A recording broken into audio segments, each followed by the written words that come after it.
G'day, in this video today we're going to be going through the Excel spreadsheet, and so we're going to just go through the parts of it. Now obviously I've got the solution here on this side so you can see what it should look like, but I want you to do this yourself. So first thing is in Excel we're going to go up maybe start from 0, go up in 5 degrees.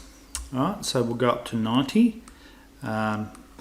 So just simply go and drag that down. Once you get to the bottom right hand corner, it goes black. You see that? And hopefully you've used this before.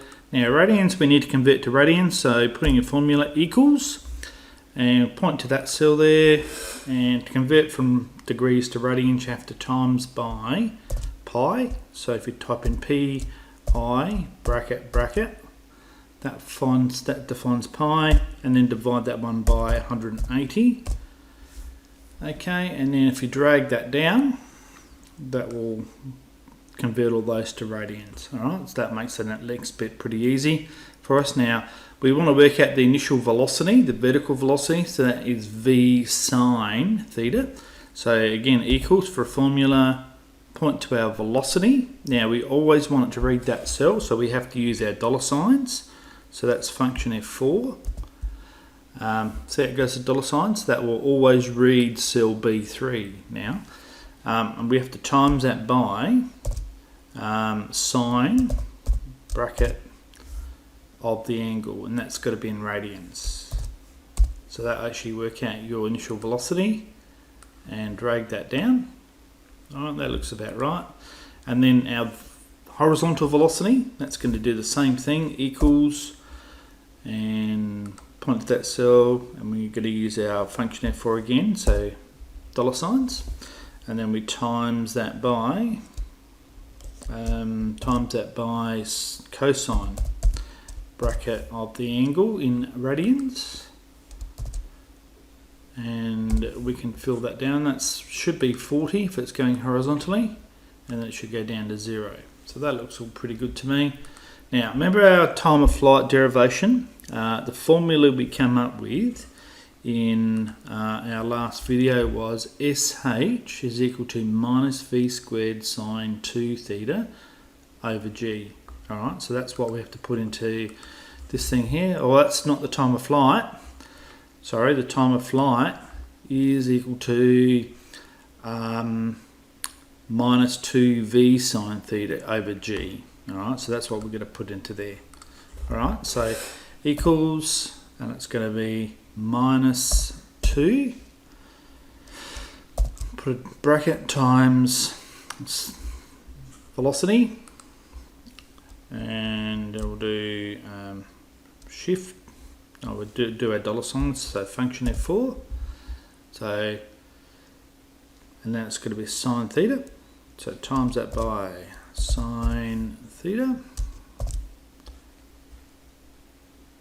That's in radians, and then we have to divide that by our gravity. And again, we want that to always read that cell, so it's a function F4. Didn't like my little bracket there, I don't think. I think I'll get rid of that bracket there. Oh, let's put one in there anyway, it's fixed it for us. Let's go. Alright, so time of flight, and we'd expect that to increase as the so that looks pretty right. As the vertical velocity increases, the time of flight is going to increase.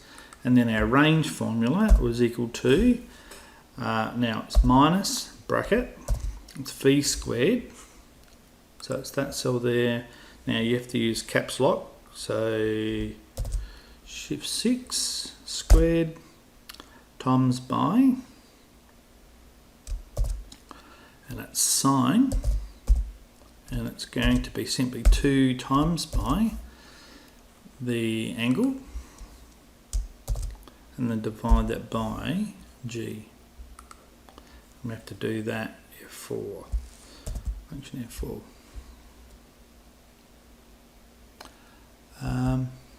Function F4. Beautiful. Alright, so that should be gravity though, so that should be actually a 4. Should be a 4 there, C4. Should be B4. Don't know what I did to copy that cell.